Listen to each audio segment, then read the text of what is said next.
అధ్యాయము 11 నుంచి 13 వచనాలు. అయితే ఆ 3 దినములున్నర అయిన పిమ్మట దేవుని యొద్ద నుండి జీవాత్మ వచ్చి వారిలో ప్రవేశించెను గనుక వారు పాదములు ఊని నిలిచిరి. వారిని చూచిన వారికి మిగుల భయము కలిగెను. అప్పుడు ఇక్కడికి ఎక్కిరండని పరలోకము నుండి గొప్ప స్వరము తమతో చెప్పుట వారు విని మేఘారూఢులై పరలోకమునకు ఆరోహణమైరి. వారు పోవుచుండగా వారి శత్రువులు వారిని చూచిరి. ఆ గడియలోనే గొప్ప భూకంపము కలిగినందున ఆ పట్టణములో 10వ భాగము కూలిపోయెను. ఆ భూకంపము వలన 7,000 మంది చచ్చిరి. మిగిలిన వారు భయాక్రాంతులై పరలోకపు దేవుని మహిమపరచిరి. చాలు, ప్రార్థన చేసుకో. అత్యంత ప్రేమ కృప కనికరమ కలిగిన మా తండ్రి, గడిచిన 1.5 month నుంచి ఈ ప్రకటన 11వ అధ్యాయంలో దాచబడిన ఒక్కొక్క సత్యం మా ముందుంచే తండ్రి. ఈ దినము ఈ 2 సాక్షుల గురించి అందులో దాచబడిన సత్యములను మా ముందుంచండి తండ్రి. ఈ భూమి మీద రక్షించబడిన ప్రతి బిడ్డ కూడా నీకు సాక్షులుగా జీవించటానికి నీ కృప దయచేయండి. రావాల్సిన బిడ్డలు ఉన్నారు, వారి త్రోవలో ఉంటే త్వరగా తీసుకుని రండి. నన్ను నీ ఆత్మతో అభిషేకించి ఈ వాక్యము ద్వారా దాచబడిన సత్యములను మా ముందుంచమని యేసు నామంలో ప్రార్థించి వేడుకొనిచున్నాము తండ్రి, ఆమేన్. అమ్మా, మరి సండే 31 హెవెన్ గురించి మాట్లాడుతా, అందరూ ఇంకా రానోళ్ళు ఎవరైనా కొత్త వాళ్ళు ఉంటే తీసుకురండి. ఆ రోజు వర్తమానం ఆత్మీయంగా చాలా బలపడతారు. గడిచిన 1.5 month నుంచి ఇదే మాట్లాడుతున్నాం కదా. ఇక్కడ లాస్ట్ వీక్ ఏం మాట్లాడాము? చనిపోయిన తర్వాత ప్రపంచమంతా ఆ చచ్చిపోయిన శవాలను 3 దినాలు చూస్తారు. ఈ ప్రకటన గ్రంథం రాసింది ఎప్పుడమ్మా? AD 70. AD 70లో వాక్యం చదివిన వారందరూ కూడా ఇది ఎలా సాధ్యం, ఎక్కడో యెరూషలేములో చచ్చిపోయిన వారు ప్రపంచంలో ప్రతి మనుషుడు చూడటం ఏంటి అని మీకేం చెప్పాను? టీవీ. మీకు చదువుకున్న పిల్లలకి అది ఇంపార్టెంట్. అప్పుడప్పుడు జీకే ఇస్తాడు, చెప్పాలి మనం. ఎప్పుడు కనుగొన్నారు టీవీ? 1944. ఎవరు కనుగొన్నాడు? JL బైయాట్. అంతవరకు ఏంటి ఇది ఎలా సాధ్యం అనుకున్నారు. ఎప్పుడైతే ఆయన కనుగొన్న తర్వాత అప్పుడు బైబిల్ వాక్యం అంతా యథార్థం. అయితే ఇక్కడ అపవాది, అరే 2 సాక్షులు ఎన్నో అద్భుతాలు చేశారు కదా, వారి నోటి నుండి అగ్ని కూడా వచ్చేది కదా, తెగుళ్ళు పంపేవారు కదా, నీళ్ళని రక్తంగా మార్చారు కదా, ఇన్ని అద్భుతాలు చేసిన వ్యక్తి చనిపోయారేంటి? కొన్నిసార్లు భక్తులకు జరిగే ఓటమి చూచి మనం కృంగిపోతాం. అయితే అది తాత్కాలికమే. యోబు 20వ అధ్యాయం పట్టుకోమ్మా. 20వ అధ్యాయం, యోబు 20వ అధ్యాయం 4వ వచనములో దుష్టుల యొక్క విజయము కొంతకాలమే ఉండును, భక్తిహీనుల సంతోషము 1 నిమిషము మాత్రమే ఉండును. చదవమ్మ 24. దుష్టులకు విజయము కొద్ది కాలం ఉండును, భక్తిహీనులకు సంతోషము 1 నిమిషం మాత్రం ఉండును. చాలు అమ్మ, భక్తిహీనుల సంతోషం అంతా నిమిషమే. ఇది చంపేశారు అనుకున్నారు. అయితే 3 దినాల తర్వాత లేచారు. ఎలా లేచారు అన్నది ఇప్పుడు చెప్తాను. అమ్మ, పరిశుద్ధ గ్రంథములో 127, అమ్మ ఎస్తేరు 9వ అధ్యాయం పట్టుకోమ్మా.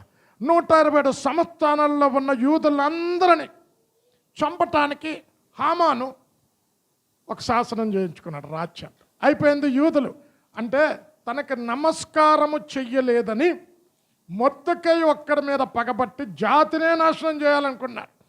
అయితే యూదులందరూ కూడా మా పని అయిపోయింది, ఇంకా రాజే ఆజ్ఞ జారీ చేశాడు. అమ్మ, మీకు హిందూ దేశం గురించి ఉన్న ఒక్కొక్క గ్రంథం ఏది చెప్పండి? చెప్పాలా? ఎస్తేరులోనే ఉంటుంది.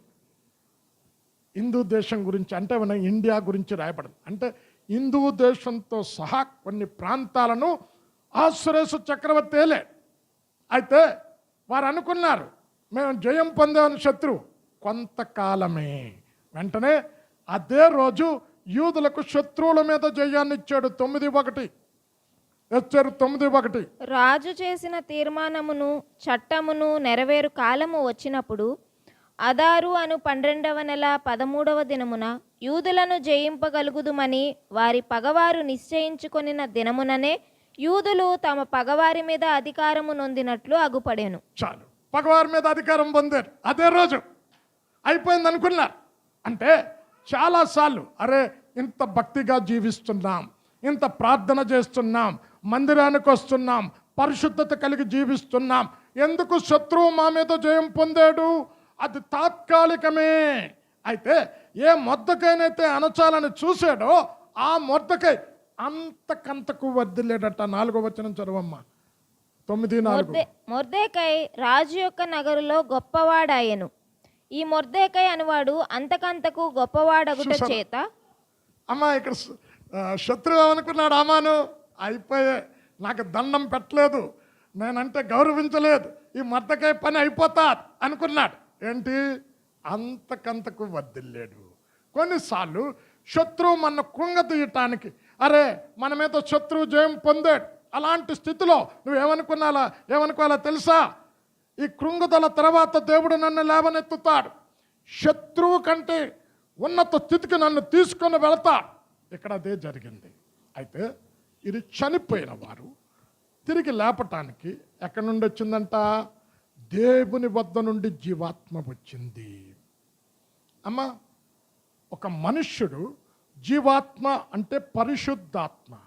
పరిశుద్ధాత్మ ఒక వ్యక్తిలో ఉంటే ఆ వ్యక్తి జీవింపజేసే ఆత్మ. అమ్మ ఒకసారి యెహెజ్కేలు 37వ అధ్యాయం పట్టుకోమ్మా.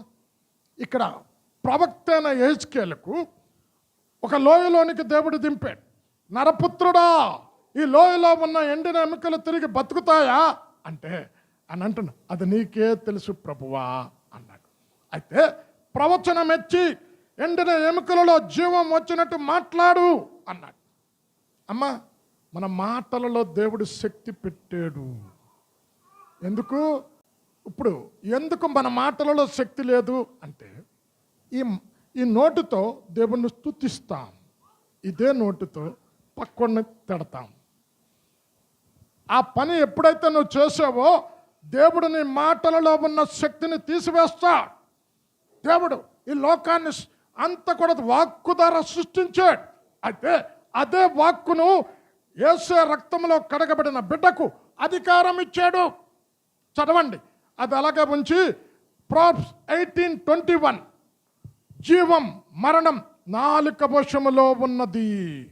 18:21 జీవమరణములు నాలుక వశము. చాలు అమ్మ, ఇప్పుడు మనం ఎలా రక్షించబడ్డాం చెప్పండి? రక్షణ ఎలాగొచ్చింది? యేసుక్రీస్తుని నోటితో ఒప్పుకొని ఆయన మృతులలో నుండి లేచిన హృదయమందు విశ్వసించిన ఎడల రక్షణ. 10:9 ఉంటుంది కదా, రోమా 10:9. ఎలాగా? నోటితో ఒప్పుకోవటం వల్ల రక్షణ వచ్చింది. ఈ నోటిలో దేవుడు శక్తినిచ్చాడు. ఆ శక్తి ఎప్పుడు రిలీజ్ అవుతుందంటే, కీడుకు ప్రతి కీడు నువ్వు చేస్తే, దూషణకు ప్రతి దూషణ చేస్తే దేవుడు అంటున్నాడు, ఒకే జల నుంచి, ఆ నీటి బుగ్గలో నుంచి మంచి నీరు చేదు నీరు వస్తుందా? రాదు. అందుకే దేవుడు అంటున్నాడు, ఎవడైనా తన నాలుకను స్వాధీనపరుచుకుంటే సర్వ శరీరాన్ని స్వాధీనపరుచుకుంటాడంట. కనుక ఈ నాలుకను స్వాధీనపరచుకోలేదనుకో, ఈ శరీరం అంతా కూడా ఓటమి చెందుతా. కనుక ఇక్కడ అంటున్నాడు, నరపుత్రుడా ప్రవచనమెత్తి మాట్లాడు. ఎప్పుడైతే మాట్లాడాడో ఏమైందండి? లోయలో ఉన్న ఎముకలన్నీ కూడా ఒకదానికొకటి వచ్చి కలుసుకున్నాయి. తర్వాత ఏమైంది? నరాలు వచ్చి కలుసుకున్నాయి. తర్వాత ఏమైంది? మాంసము దాని మీద కప్పబడింది. తర్వాత ఏమైంది? చర్మము దాని మీద కప్పబడింది. చర్మమ్మ 37:7 ఆయన నాకిచ్చిన ఆజ్ఞ ప్రకారము నేను ప్రవచించుచుండగా గడగడమను ధ్వని ఒకటి పుట్టెను. అప్పుడు ఎముకలు ఒకదానితో ఒకటి కలుసుకొని. చూసారా అమ్మ, యెహెజ్కేలు ఏం మాట్లాడో చెప్పమ్మ. ఒక మాటే కదా, ప్రవచనం ఎత్తి మాట్లాడు. నీ మాటలలో దేవుడు శక్తిని పెట్టాడు. ఎప్పుడైతే మాట్లాడాడో ఎముకలన్నీ ఒకదానికొకటి కలుసుకున్నాయి. చదవమ్మా. చదువు. నేను చూచుచుండగా నరములను మాంసమును వాటి మీదకి వచ్చెను, వాటిపైన చర్మము కప్పెను, అయితే వాటిలో జీవాత్మ ఎంత మాత్రమును లేకపోయెను.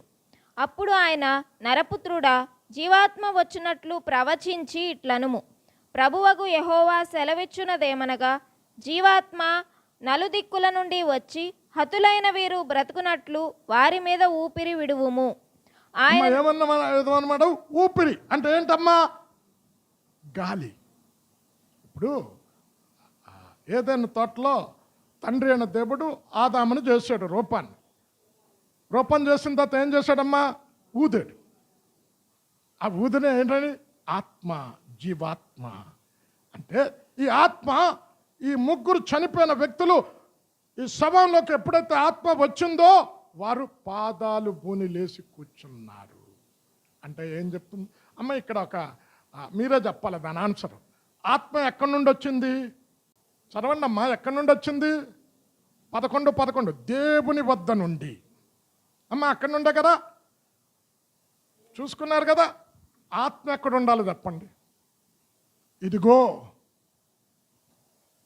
ఆదరణకర్తను మీ యొద్దకు పంపుతాను, ఆయన మిమ్మల్ని నడిపిస్తాడు. ఇప్పుడు ఆత్మ ఎక్కడి నుండి వచ్చింది? ఇప్పుడు మీరే చెప్పండి. ఎందుకు? అక్కడ ఆత్మ ఎప్పుడు మనతోనే ఉండాలి కదండి. మీరు ఎన్నో వర్తమానాలు విన్నారు, ఎంత చెప్తారో అని అడిగాను. సంఘము ఎత్తబడినప్పుడు ఆత్మ కూడా ఎత్తబడిపోయింది. చదవండి, ప్రకటన 22:17.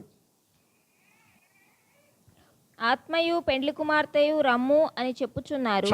అమ్మా, పెళ్లి కుమార్తె సంఘం ఎత్తబడినప్పుడు ఆత్మ కూడా ఎత్తబడింది కనుక ఇక్కడ చచ్చిపోయిన ఈ ఇరువురు సాక్షులు దేవుని వద్ద నుండి ఆత్మ రావటం చూస్తారు. ఎప్పుడైతే ఆత్మ వచ్చిందో లేచి మనుష్యుని సృష్టించటానికి, అమ్మ ఆదికాండం 1వ అధ్యాయం పట్టుకోమ్మ. మనుష్యుని సృష్టించటానికి ఎంతమంది పనిచేస్తారు చెప్పండి? మన స్వరూపంలో మన పోలికలో నరుని సృష్టించడం. అక్కడ ప్లోరల్ ఉపయోగించాడు. 1:26. దేవుడు మన స్వరూపమందు మన పోలిక చొప్పున నరులను చేయుదము. వారు ఇక్కడ ప్లోరల్ ఉంది కదా. ఇప్పుడు చెప్పండి, తండ్రి అయిన దేవుడు మట్టిని తీసుకున్నాడు, తీసుకొని దాన్ని ఒక మనిషిని చేసాడు. మట్టి ఒక ఆకారం కావాలంటే ఏం కావాలా? మీరు ఇంతకు మునుపు కూడా ఆదికాండం చెప్పినప్పుడు చెప్పే 14 సంవత్సరాలు విన్నారు ఆదికాండం. వచనం వెంబడి వచనం 14 సంవత్సరాలు మాట్లాడాయి. చెప్పండి. ఆదికాండంలో ఇప్పుడు మట్టి తండ్రి అయిన దేవుడు తీసుకున్నాడు. ఆ మట్టికి ఆకారం రావాలంటే ఏం చేయాలా? గట్టిగా ఆ నీరెవరు? వాక్యాన్ని నీరుతో పోల్చలేదా? ఎఫెసీ 5:27లో ఏమన్నాడు? వాక్యమును ఉదక స్నానము చేత దానిని పవిత్రపరిచి పరిశుద్ధపరచుటకు దాని కొరకు తన్ను తాను అప్పగించుకొనెను. ఎవరు? ఆ వాక్యం యేసుక్రీస్తు ప్రభుల వారు. ఇప్పుడు అది ఆదాము గారు తయారయ్యారు. అమ్మ ఏంటి? శరీరానికి ఏమున్నాయి? కళ్ళున్నాయి. ఇప్పుడు విగ్రహం చూడండి, విగ్రహానికి కళ్ళుంటాయి, చూడలేవు.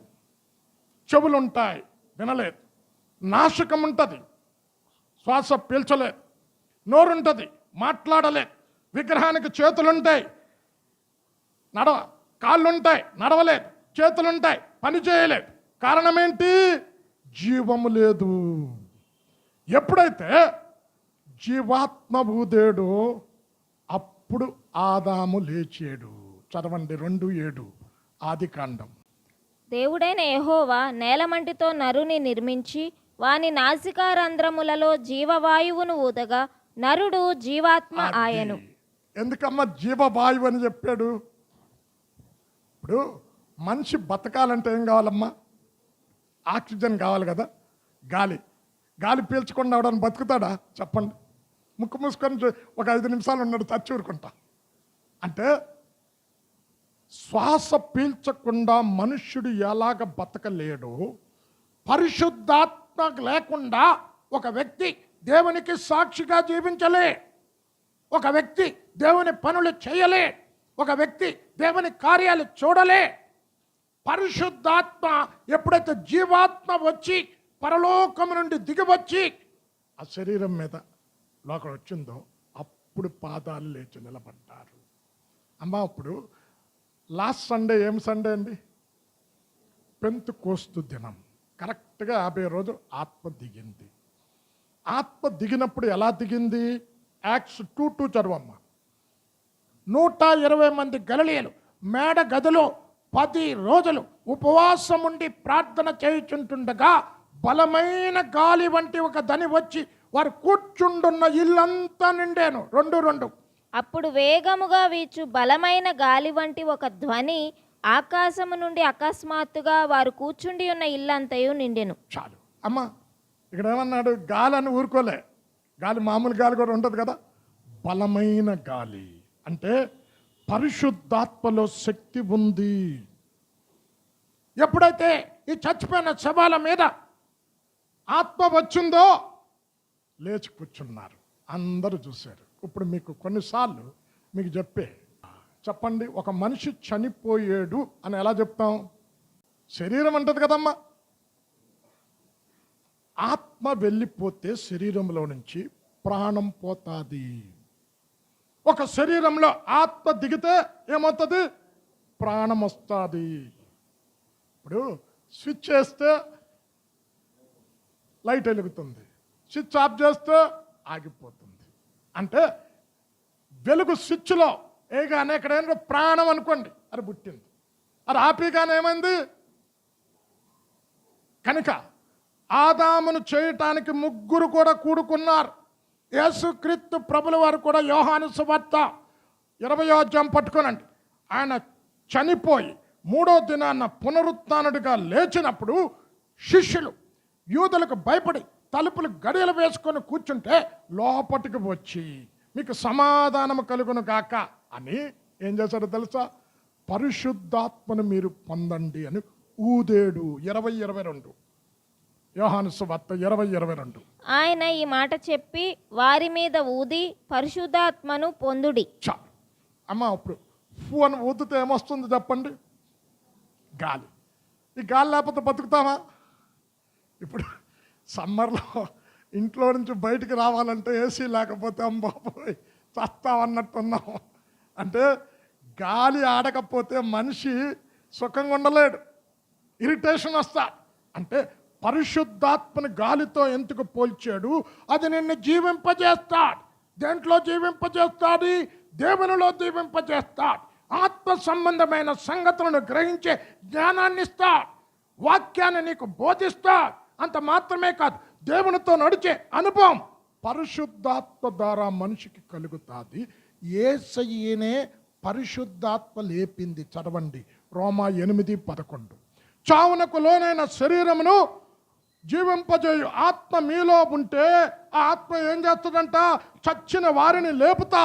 8:11. మృతులలో నుండి యేసును లేపిన వాని ఆత్మ మీలో నివసించిన యెడల మృతులలో నుండి క్రీస్తు యేసును లేపినవాడు చావునకు లోనైన మీ శరీరములను కూడా మీలో నివసించుచున్న తన ఆత్మ ద్వారా జీవింపచేయును. అమ్మా ఎందుకు? అందుకే అదే రోమా 8:9 ఏమందో తెలుసా? ఆత్మ లేనివాడు నా వాడు కాదు. నువ్వు ఆయన వాడుగా మార్చబడాలంటే పరిశుద్ధాత్మ నింపుదల కొరకు కనిపెట్టాలి. అమ్మ, బాప్తిష్యాలు 2 ఉన్నాయి. 1 నీటి బాప్తిష్యం, 2 పరిశుద్ధాత్మ బాప్తిష్యం. మీకు పరిశుద్ధాత్మని గురించి ఎన్ని బోధలు బోధించానండి. అగ్ని గురించి మాట్లాడానా? 7 సత్యాలు చెప్పాను. మీరులో అంతమందికి కూర్చుందో. గాలిని గురించి కూడా మాట్లాడే. పరిశుద్ధాత్మను నీరుతో ఎందుకు పోల్చాడు అది కూడా మాట్లాడే. నీరుతో కూడా పోల్చాడు.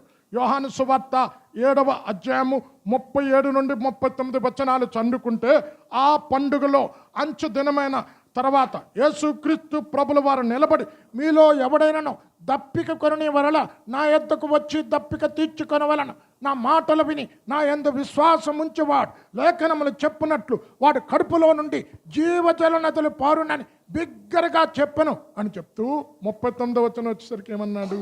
యేసుక్రీస్తు ఇంకను మహిమపరచబడలేదు కనుక ఆత్మ అనుగ్రహించబడలేదు.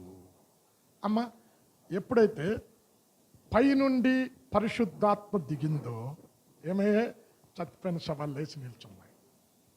అందరూ చూశారండి. అమ్మ చదవమ్మ 12వ వచనం కూడా జరుగు, మూలవాక్యం పెట్టుకో 12వ వచనం. అప్పుడు ఇక్కడికి ఎక్కిరండని పరలోకము నుండి గొప్ప స్వరము తమతో చెప్పుట వారు విని. అమ్మ, ఒక స్వరం వినబడుతుంది అక్కడి నుండి, ఇక్కడికి ఎక్కి రా. అమ్మ, క్రైస్తవ జీవితం ఎక్కే జీవితం అంటే పై వాటిని చూచే జీవితం. భూమి మీద జీవించినప్పుడు కొలస్సి 3వ అధ్యాయం 1-2 వచనాలలో మీరు క్రీస్తుతో కూడా లేపబడిన వారైతే పైనున్న వాటినే బతకండి. అక్కడ క్రీస్తు దేవుని కుడి పార్శ్వం మీద ఆసీనుడై ఉన్నాడు. పైనున్న వాటి యందే కానీ భూ సంబంధమైన వాటి యందు మనస్సు ఉంచకుడి. ఎలా అనగా మీరు మృతి చెందితిరి, మీ జీవం క్రీస్తుతో కూడా దాచబడి ఉన్నది. అంటే భూమి మీద జీవిస్తున్నప్పుడు నువ్వు ఒక గుడారమ వాసిగా లేక పరలోక పౌరుషత్వం నాకు అక్కడ ఉంది, నేను ఒక బాటసారిగా నువ్వు భూమి మీద ఎవరైతే జీవిస్తారో వారికి ఆ స్వరమే వినబడుతుంది, ఎక్కిరా. అమ్మ, అది అలాగే ఉంచి ప్రకటన 4వ అధ్యాయంకి వెళ్ళమ్మా. ఇక్కడ యోహాను కూడా ఎక్కిరా, పరలోకానికి ఎక్కిరా, ఇక మీదట జరగబోవు సంగతులను నీకు చూపెదను. చదువమ్మ 4:1. ఈ సంగతులు జరిగిన తరువాత నేను చూడగా అదిగో పరలోకమందు ఒక తలుపు తెరవబడి ఉండెను. మరియు నేను మొదట వినిన స్వరము బూరధ్వని వలె నాతో మాటలాడగా వింటిని. ఆ మాటలాడిన వాడు, ఇక్కడికి ఎక్కి రమ్ము, ఇక మీదట జరగవలసిన వాటిని నీకు కనుపరిచేదన నేను. అమ్మ, మీరు దినకరణ్ గారు పరలోక దర్శనాల బుక్ ఎవరైనా చదివారండి? ఎవరైనా చదివారా? నేను ఎప్పుడో చదివాను అనుకోండి, ఒక 25 సంవత్సరాలకి. నల్లాయిలో ఒక ఆయన ఉన్నాడండి, ఆయన పేరేంటి, ఆయన ఒకసారి సెయింట్ మేరీస్ గ్రౌండ్లో ఆయన మీటింగ్ పెడితే వెళ్ళే, ఎప్పుడో ఒక 20 సంవత్సరాలకి. అప్పుడు రాజీవ్ గాంధీ చనిపోక మునుపు చనిపోయిన తాత పెట్టారు ఆయన. అప్పుడు పాల్ దినకరన్ గారికి ఆయన అభిషేకం ఇచ్చాడు. ఆయన చెప్తాడు, మోర్ దాన్ 60 టైమ్స్ పరలోకం వెళ్ళొచ్చాడట అని. 60 సార్లు కంట పైన. ఆయన పేరు ఏంటో గుర్తులేదు నాకు. వైట్ డ్రెస్ వేసుకుంటాడు, గడ్డం ఉంటుంది. పాల్ దినకరణకు కూడా ఆయనే ఇచ్చాడు అభిషేకం. అంటే పై వాటిని చూచే అనుభవం కలిగిన వాడికి ఎక్కిరా పరలోకానికి. ఇక్కడ చచ్చిన శవం మీద ఎప్పుడైతే ఆత్మ వచ్చిందో లేచి నిలబడ్డారు. ఎప్పుడైతే లేచి నిలబడ్డారో పరలోకము నుండి స్వరం వినపడుతుంది. ఆ పరలోకము నుండి వినబడే స్వరం ఎవరికి వినబడుతుంది అంటే ఆత్మపూర్ణులకు. ఆత్మ లేనివాడు నావాడు కాదు అన్నాడు. అందుకే క్రీస్తు ప్రభుల వారు అనేక మార్లు బోధిస్తూ ఏమన్నాడమ్మా, చెవి గలవాడు ఆత్మ చెప్పు మాట వినును గాక. అంటే అక్కడ చెవులు లేవా వచ్చిన వాళ్ళందరికీ? ఎవరైతే ఆత్మపూర్ణులు వింటారో, ఆత్మ సంబంధంగా నడుచుకుంటారో గ్రహించగలుగుతారు. ఎక్కిరా. అందరూ చూశారు. అప్పుడు ఏమైంది? పెద్ద భూకంపం వచ్చింది. చదవమ్మా, కంటిన్యూ చేయమ్మా. గొప్ప స్వరము తమతో చెప్పుట వారు విని మేఘారూఢులై పరలోకమునకు ఆరోహణమైరి. వారు పోవుచుండగా వారి శత్రువులు వారిని చూచిరి. ఆ గడియలోనే గొప్ప భూకంపము కలిగినందున ఆ పట్టణంలో 10వ భాగము కూలిపోయాను. 7,000 మంది చచ్చిపోయారు. సంఖ్య కూడా చెప్పాడండి ఎంతమంది చచ్చిపోయారు. అమ్మ, ఇక్కడ మీకు భూకంపం అనగానే గుర్తు రావాలి, యేసయ్య చనిపోయినప్పుడు భూకంపం వచ్చింది. మత్తయి 27వ అధ్యాయం పట్టుకో అమ్మ. యేసయ్య బిగ్గరగా కేకసి, తండ్రి నీ చేతికి నా ఆత్మను అప్పగించుచున్నా అనగానే పెద్ద భూకంపం వచ్చింది. కానీ ఈ భూకంపంలో మనుషులు చావలే. అమ్మ, భూకంపం వస్తే ఏమవుతుంది? మనుషుల వధ జరుగుతుంది కదా, చావలే. ఎందుకైనా రక్షకుడిగా వచ్చాడు, భక్షకుడిగా రాలే. అయితే ఇక్కడ కృపాకాలం ఎత్తబడింది కనుక ఈ భూకంపంలో 10వ వంతు నష్టం కలిగింది. రాజ్యం ఆ పట్టణంలో 7,000 మంది చనిపోయారు. అయితే యేసయ్య చనిపోయినప్పుడు వచ్చిన భూకంపం అంటే వారు హృదయాలు తెరవబడ్డాయి. శతాధిపతి అక్కడ ఉన్న అధికారులందరూ కూడా జరిగిన సంఘటన చూచి అంతవరకు యేసును దూషించిన వారు, హేళన చేసిన వారు శతాధిపతి టోపీ పక్కన పెట్టి ఇతడు నిజముగా దైవ కుమారుడు 27:54 మత్తయి. శతాధిపతియు అతనితో కూడా యేసునకు కావలి ఉన్న వారును భూకంపమును జరిగిన కార్యములన్నిటినీ చూచి మిక్కిలి భయపడి నిజముగా ఈయన దేవుని కుమారుడని చెప్పుకొనిరి. చాలు అమ్మ, ఇక్కడ భూకంపంలో చచ్చిపోయినట్టు ఎవరన్నా ఉందన్న? మీరు చదవండి తర్వాత, ఎక్కడ రాసి ఉండదు. ఎందుకు? ఆయన రక్షించటానికి వచ్చాడు. ఇక్కడికి వచ్చిన భూకంపం ద్వారా చాలా మంది దేవుని తట్టు తిరిగారు. రెండోసారి కూడా భూకంపం వచ్చింది. ఎప్పుడు? పునరుత్థానము చెందినప్పుడు. అమ్మ 28:2 చదువమ్మ. రాయి దొర్లించబడింది, భూకంపం వచ్చింది. ఇదిగో ప్రభుదూత పరలోకము నుండి దిగివచ్చి రాయి పొర్లించి దాని మీద కూర్చుండెను. అప్పుడు మహాభూకంపము కలిగెను. ఇక్కడ ఎవరైనా చనిపోయారమ్మా? ఒకరు చనిపోతే ఎవరు కావాలా? చెప్పండి, ఎవరు కావాలా? మగ్దలేన మరి వాళ్ళందరూ వచ్చారు కదండి, మరి వాళ్ళు రావాలి కదా. అంటే ఈ భూకంపం దేవుని మహిమ కొరకు వచ్చింది. మనుషులు చావలేదు, రక్షణ కార్యం జరిగింది. అయితే ఇక్కడ వచ్చిన భూకంపం 7,000 మంది చనిపోయారు. కారణం ఏంటో? కృపాకాలం ఎత్తబడింది. అందుకే ఆయన అంటున్నాడు, యెహోవా దొరుకు సమయమందు ఆయన వెతకండి. ఒక దినం తలుపులు మూసిన తర్వాత ఇప్పుడు మీకు 7 పోలికలు చెప్తాను. యేసయ్యకి ఇక్కడ ఉన్న ఈ ఇద్దరు సాక్షులకి ఉన్న పోలిక మీరే ఒక్కొక్కటి చెప్పండి. వీళ్ళు ఎన్ని సంవత్సరాలు చేశారు పరిచయం చెప్పండి. అమ్మా 6 వారాల నుంచి వింటున్నారు. ఎన్ని సంవత్సరాలు చేశారు? ఎన్ని సంవత్సరాలు ఏంటండి? 6 వారాల నుంచి వింటున్నారండి. 3.5 సంవత్సరాలండి వీళ్ళు చేసిన పరిచర్య. మరి యేసయ్య ఎన్ని సంవత్సరాలు చేశాడు? ఎప్పుడొచ్చాడు సేవకి? 30వ సంవత్సరం. అప్పుడు కొత్తగా పాప వచ్చింది కదా, తెలియదు. ఇప్పుడు చెప్పండి, మీరు చెప్పండి, ఎందుకు 30 సంవత్సరాలకు బాప్తిసం తీసుకున్నారు చెప్పండి.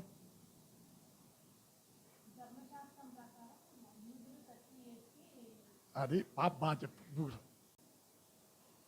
ఎందుకు 30 సంవత్సరాలకి? కొంతమంది అంటే ఈ అక్కరత ఎందుకు వచ్చిందంటే చెప్పాల్సి వచ్చిందంటే, ఒకసారి ఒక యవనస్తుడు బాప్తిసం తీసుకో అంటే, బాబు ఏంటి ఇంట్లో అందరున్నా, యేసు ఎప్పుడు వస్తాడో తెలియదు, చర్చికి వస్తున్నావు, మరి బలలో పాలు పంపులు పంచుకోవాలి కదా, బాప్తిసం తీసుకో అన్నా.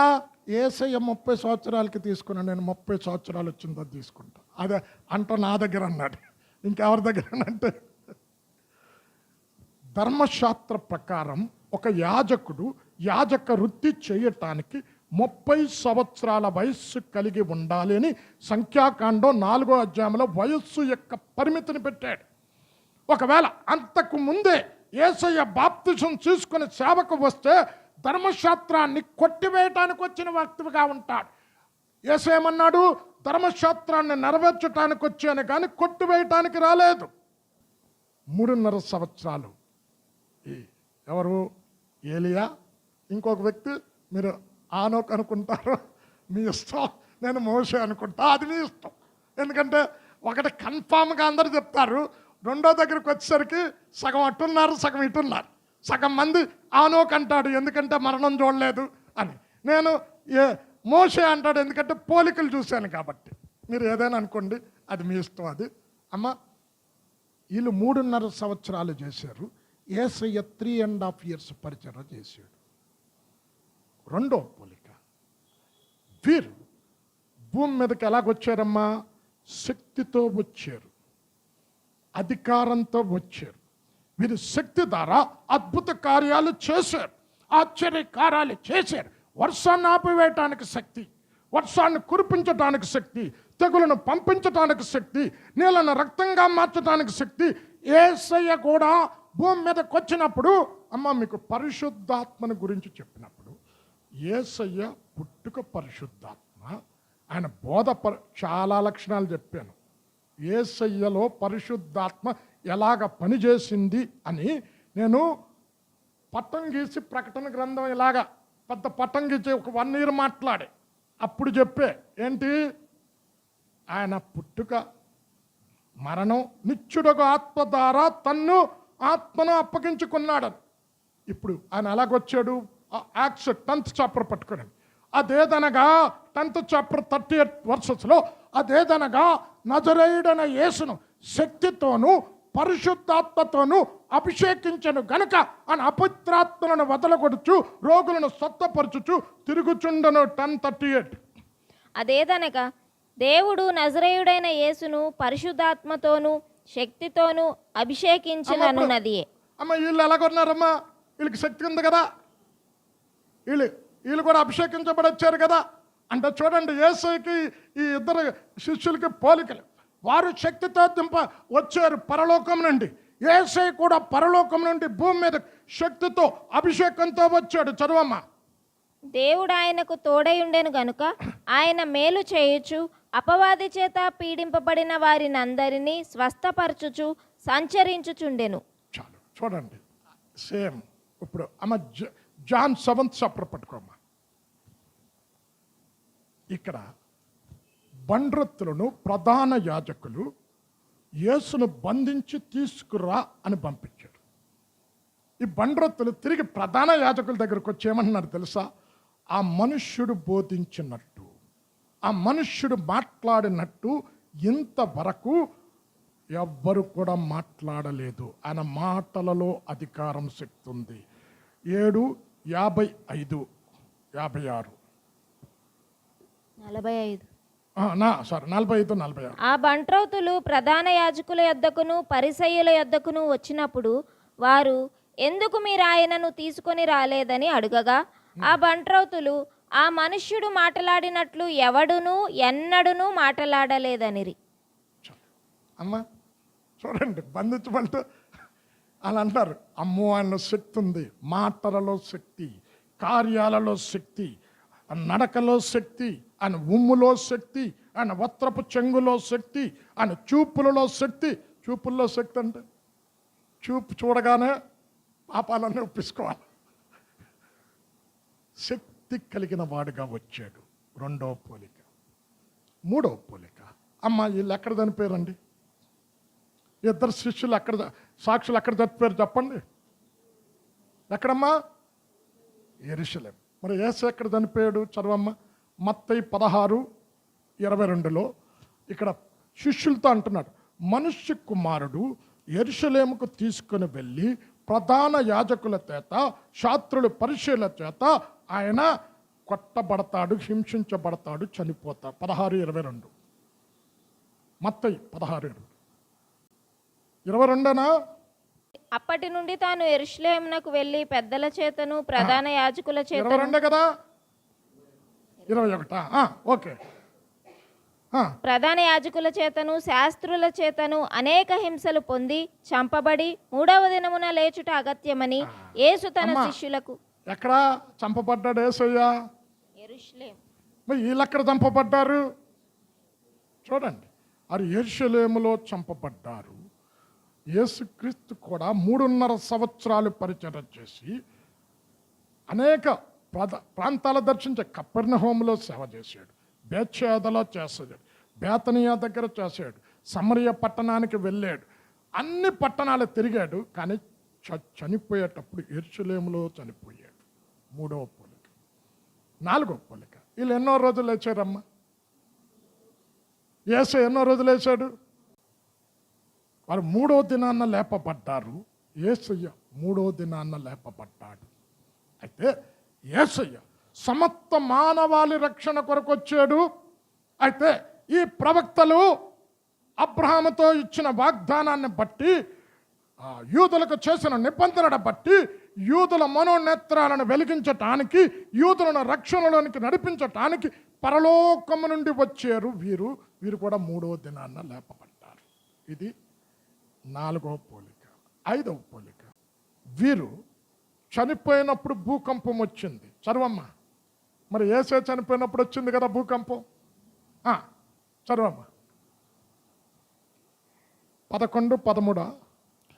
ఆగడియలోనే గొప్ప భూకంపము కలిగినందున ఆ పట్టణములో 10వ భాగము కూలిపోయెను. ఆ భూకంపము వలన 7,000 మంది చచ్చిరి. చాలు అమ్మ. ఇప్పుడు యేసయ్య చనిపోయినప్పుడు భూకంపం వచ్చింది. అయితే ఇంతకు మునిపే చెప్పే అక్కడ భూకంపానికి ఇక్కడ భూకంపానికి వ్యత్యాసం ఏంటి? అక్కడ ఎవరు దావలే, బండలు బద్దలయ్యాయి. నేను మీకు చెప్పానో లేదో గుర్తులేదు నాకు. యేసయ్య సిలువలో చనిపోయినప్పుడు 7 రకాల అద్భుతాలు జరిగాయి. బండలు బద్దలయ్యాయి అంటే అర్థం ఏంటి? బండలాంటి హృదయాలు తెరవబడ్డాయి, బండలాంటి హృదయాలు మాంసపు హృదయాలుగా మార్చబడ్డాయి. యేసు సిలువలో ఒక పాపి కొరకు చేసిన త్యాగాన్ని గనుక ఒక వ్యక్తి గుర్తించగలిగితే రాతి లాంటి హృదయాలు కూడా మార్పు చెందుతాయి. అయితే యేసయ్య చనిపోయినప్పుడు వచ్చిన భూకంపము ద్వారా శతాధిపతి రక్షణలోకి వచ్చాడు. అక్కడ ఉన్న ప్రతి వారు రక్షణలోకి వచ్చాడు. ఇంకొక వ్యక్తి గురించి కూడా చెప్పండి. ఆ వ్యక్తి ఎవరు? లాంగమస్. ఎవరైనా ఒక కన్ను, గుడ్డి కన్ను. యేసయ్య చనిపోయాడా బతికాడా చూద్దామని బల్లెం పట్టుకొని పక్కలో పడిచినప్పుడు ఒక రక్త బిందు ఎగిరి ఆ కన్నులో పడగానే వెంటనే చూపొచ్చింది. తను పొడిచిన వ్యక్తికి దేవుడు ఏం చేశాడండి? అద్భుతం చేశాడు. అంటే నువ్వు దేవుని బిడ్డవైతే నిన్ను హింసించిన వారికి కూడా నువ్వు ప్రేమ చూపెట్టాలి, నిన్ను చెప్పించిన వారిని కూడా దీవించాలి. వారే రక్షించబడిన బిడ్డలు. అంతేగాని ఇక్కడ యేసు బిడ్డలమని చెప్పుకుంటూ ఒకరికొకరికి పట్టలేదంటే ఇంకా నువ్వు శత్రువు చేతిలో ఉన్నావు. చూడండి, తను పొడిచిన లాంగమస్సుకు చూపునిచ్చాడు దేవుడు. అక్కడ భూకంపం ద్వారా మనుషులు చనిపోయారు, ఇక్కడ భూకంపం ద్వారా దేవునికి భయపడి రక్షణలోకి వచ్చాడు శతాధిపతి. అక్కడే యేసును అంగీకరించే ఆ సంఘటన చూచిన వారందరూ కూడా అంగీకరించారు. పునరుత్థానములో కూడా భూకంపం వచ్చింది. చదవమ్మ 28:2. అదే మత్తయి 28:2 అమ్మా. ఇదిగో ప్రభువు దూత పరలోకము నుండి దిగివచ్చి రాయి పొర్లించి దాని మీద కూర్చుండెను. అప్పుడు మహాభూకంపము కలిగెను. అమ్మ, ఈ భూకంపం నన్ను చంపిందా? పునరుత్థాన శక్తిని పొందుకున్నాను. అమ్మ, ఇది 5వ పోలిక. 6వ పోలిక. వారు ఎలాగెళ్ళారండి? ఎక్కడికి ఎక్కి రా అనగానే ఎలాగెళ్ళారు? మేఘారూఢుడై ఉంది కదమ్మా. ఎలాగ ఇప్పుడు యేసయ్య ఎలాగెళ్ళాడు? అమ్మ, అపొస్తలుల కార్యం 1వ అధ్యాయంలో ఉంటుంది. 7-11 వచనమా. మేఘం వచ్చి కొనిపోయాయి ఒలీవ కొండ మీద నుంచి. 1:11-9. ఈ మాటలు చెప్పి వారు చూచుచుండగా ఆయన ఆరోహణమాయెను. అప్పుడు వారి కన్నులకు కనబడకుండా ఒక మేఘము ఆయనను కొనిపోయెను. ఆయన ఎలా కొనిపోబడ్డాడు? మనం ఎలాగ ఎగిరిపోతాం ఆయన వచ్చినప్పుడు? చెప్పండి. మేఘమే. ఎక్కడుంది? చదవండి. చచ్చిపోయిన వ్యక్తుల దగ్గర ఎప్పుడు అదే చదువుతారు. ఏంటంటే అదే వర్తమానం బోల్డ్ ఉన్నాయి. అమ్మ చదవమ్మ. 1 తెస్సలోనిక 4:16. ఆర్భాటముతోనూ ప్రధాన దూత శబ్దముతోనూ దేవుని బూరతోనూ పరలోకము నుండి ప్రభువు దిగివచ్చును. క్రీస్తునందుండి మృతులైన వారు మొదట లేతురు. ఆ మీదట సజీవులమై నిలిచియుండు మనము వారితో కూడా ఏకముగా ప్రభువును ఎదుర్కొనుటకు ఆకాశ మండలమునకు మేఘముల మీద కొనిపోబడుదుము. ఎలాగెళ్తాం? ఎందుకండి మీరు మత్తయి 17వ అధ్యాయం అనగానే ఏం చెప్పాలి చెప్పండి? మత్తయి 17 అనగానే ఏం చెప్తాం అమ్మ? అమ్మ ఓపెన్ చేయక. ఏంటి? లూకా 9 అనగానే ఏం చెప్పాలా? మీరు చదవట్లే బైబిల్. రూపాంతర కొండ. ఈ రూపాంతర కొండలో ఇప్పుడు ఏలియా మోషే ఇద్దరు వచ్చారు కదా. ఇక పేతురు ఏమంటాడు? ప్రభువా, ఇక్కడ మనం ఉండటం మంచిది. మోషేకు ఒక పర్ణశాల, ఏలియాకు ఒక పర్ణశాల, నీకోడు కడతా అన్నాడు. ఈ లోపల పరలోకం నుండి ఒక సర్వ వచ్చింది, మేఘం వచ్చింది, ఎగిరిపోయారు. నోట్ చేసుకోండి. 17:5 ఉంది. ఇది 6వ పోలిక. యేసయ్య మేఘారుడే వెళ్ళిపోయాడు. వీళ్ళు కూడా మేఘారుడే. 7వది అమ్మ, శ్రమల కాలంలో ఇక్కడ ఒక్క దగ్గరే దేవుణ్ణి మహిమపరిచినట్టు ఉంది. అదొక్కడు చదువమ్మా. ఇంకెక్కడ లేదు. శ్రమల కాలంలో దేవుణ్ణి మహిమపరిచినట్టు ఇక్కడ ఒక్క దగ్గరే ఉంటుంది. మిగిలిన వారు భయాక్రాంతులై పరలోకపు దేవుని మహిమపరచిరి. అది అంటే యేసయ్య ఆరోహణమైపోయి 10వ దినాన్న పెంతెకోస్తు దినమందు పరిశుద్ధాత్మ భూమి మీద కుమ్మరించబడి అనేకులు దేవుణ్ణి మహిమపరిచారు. 3,000 మంది రక్షణలోకి వచ్చారు. అంటే ఆత్మ దేవుడు భూమి మీదకు దిగి వచ్చినప్పుడు దేవుణ్ణి మహిమపరిచారు. ఇక్కడ ఆ అద్భుతం ఎప్పుడైతే జరిగిందో ఆ స్వర వీరు అందరూ చూస్తుంటుండగా ఆరోహణమై పైకి వెళ్ళారో దేవుని మహిమపరిచారు. అందులో అంటే ఇది డైలమా, ఎంతమంది రక్షణలోకి వస్తారో తెలియదు కానీ ఒకసారి చదవమ్మ. యెహెజ్కేలు జకర్యా 14:16. యెరూషలేము మీదకి యుద్ధానికి వచ్చిన వారిలో కొందరు దేవుణ్ణి మహిమపరుస్తారు. 14:16. మరియు యెరూషలేము మీదకి వచ్చిన అన్యజనులలో శేషించిన వారందరూ సైన్యములకు అధిపతియగు యెహోవాయను రాజునకు మ్రొక్కుటకును పర్ణశాల పండుగ ఆచరించుటకును ఏటేటా వత్తురు. చాలు, ముగిస్తూ అమ్మ 7 పోలికలు చెప్పారు. చెప్పండి, చెప్పాలా? 1, 3.5 సంవత్సరాలు సేవ చేశారు ఈ ఇద్దరు ప్రవక్తలు. యేసయ్య కూడా 3.5 సంవత్సరాలు. 2, వీరు శక్తితో అధికారంతో అద్భుతాలు చేశారు. యేసయ్య కూడా శక్తితో అధికారంతో భూమి మీద అద్భుతాలు చేశాడు.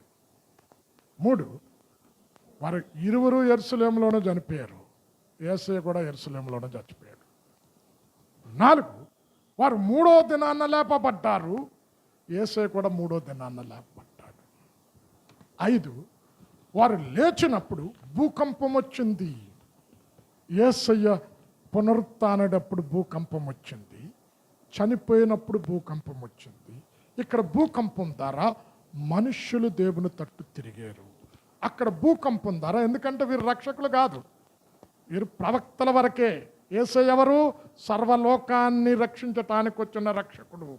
కనుక అక్కడ రక్షణ కార్యం జరిగింది, ఇక్కడ జరగలేదు. 6, చెప్పండి అన్నీ నేనే చెప్తున్నా. మేఘారూఢుడై వెళ్ళిపోయాడు వాళ్ళు. మనం కూడా బూర మోగ్గానే మేఘారూఢుడై వెళ్ళిపోతాం. మేఘం వచ్చి కొనిపోతుంది. చివరిగా అక్కడ వారు పరిశుద్ధాత్మ చేసిన కార్యం. అమ్మ ఇప్పుడు వీళ్ళ పరిశుద్ధాత్మకర కార్యం చేసింది, జీవాత్మ వచ్చి వారిలో దిగింది. అప్పుడే కదా లేశారు. ఇప్పుడు పరిశుద్ధాత్మ భూమి మీదకి వచ్చినప్పుడు అనేకులు మహిమపరిచారు. శ్రమల కాలంలో దేవుని మహిమపరచటం ఇక్కడ ఒక్క దగ్గర చూస్తాం. వచ్చేవారం 7వ బూర మోగినప్పుడు ఏం జరుగుతుంది అన్నది కళ్ళు మూసుకొని ప్రార్థన చేస్తాం. అత్యంత ప్రేమ, కృప, కనికరమ కలిగిన మా తండ్రి, ఈ బైబిల్ స్టడీలో ఈ ఇద్దరు ప్రవక్తలకు యేసయ్యకు ఉండే పోలికలను మా ముందుంచావు. జీవాత్మ లేకపోతే మనుష్యుడు బ్రతికియుండి చచ్చిన వానితో సమానం అని, ఒక విగ్రహంతో సమానం అని చెప్పావు. ఆత్మ దుఃఖపరచకుండా ఆత్మను పొందుకొని ఆత్మానుసారంగా నడుచుకున్నప్పుడు తండ్రి నీ కార్యాలు చూస్తామని, జీవాత్మ వచ్చినప్పుడు చచ్చిన వారు లేపబడ్డారని, పాపముల చేత అపరాధముల చేత చచ్చిన మేము నీ ఆత్మ మాలోనికి వస్తే జీవింపజేస్తుందని ఈ వాక్యము ద్వారా వివరించావు. విన్న వీరు అది మరలా నెమరు వేసుకోవటానికి కృప దయచేయండి. మరలా తండ్రి సండే పరలోకానికి వెళ్ళటానికి ఎలాంటి లక్షణాలు కలిగి ఉండాలో సిద్ధపాటుతో ప్రతి బిడ్డ ప్రార్థనాపూర్వకంగా రావట్టుకుని కృప దయచేయండి. తిరిగి వారి గృహాలకు వెళ్తూ ఉంటుండగా నీ సన్నిధిని వారితో ఉంచి క్షేమంగా గృహానికి నడిపించమని యేసు నామంలో ప్రార్థించి వేడుకొనుచున్నాము తండ్రి.